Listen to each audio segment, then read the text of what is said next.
When I was growing up in the 1960s, my classmates and I were fans of Star Trek.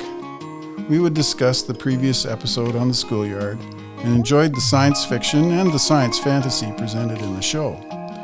My interest in science was encouraged by the premise that science and technology could provide a hopeful future for mankind. I went to university to study agricultural science and genetics with the naive goal of contributing to the food security of mankind.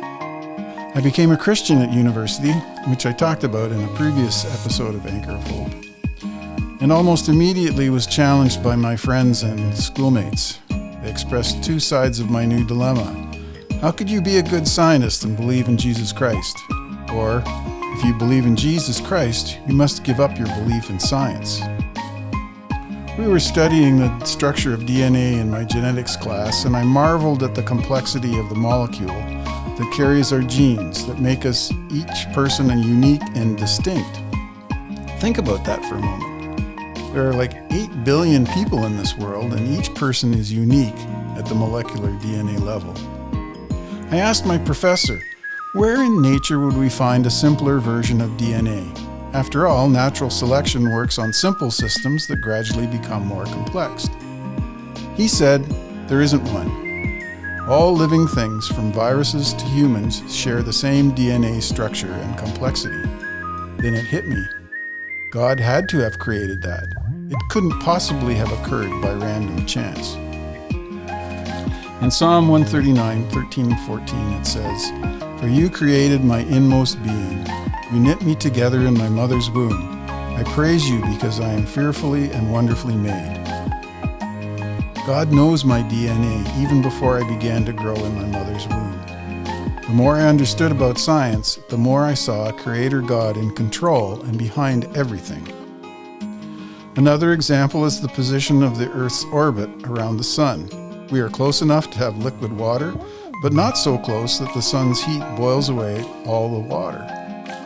Astronomers call this the Goldilocks zone for liquid water, and therefore for life on this planet.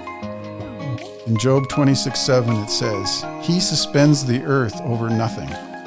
It reminds me of the pictures of the Earth taken from the moon by the Apollo astronauts. The blue and white ball of the Earth was contrasted with the inky black nothingness of space. God put Earth in exactly the right orbit, or it happened by random choice. Either way, it's a miracle. A third example is nuclear fission. I recently saw Oppenheimer the movie on the IMAX screen in Regina. The power of the nuclear bomb's chain reaction atomic fission was impressively recreated in the movie. It also reminded me that tremendous energy was needed to create those uranium atoms and contain all that power within them. In Hebrews 11:3 it says, "By faith we understand that the universe was formed at God's command, so that what is seen was not made out of what was visible." In other words, God made the atom out of nothing that we could see, or it was made by gravity just before the Big Bang.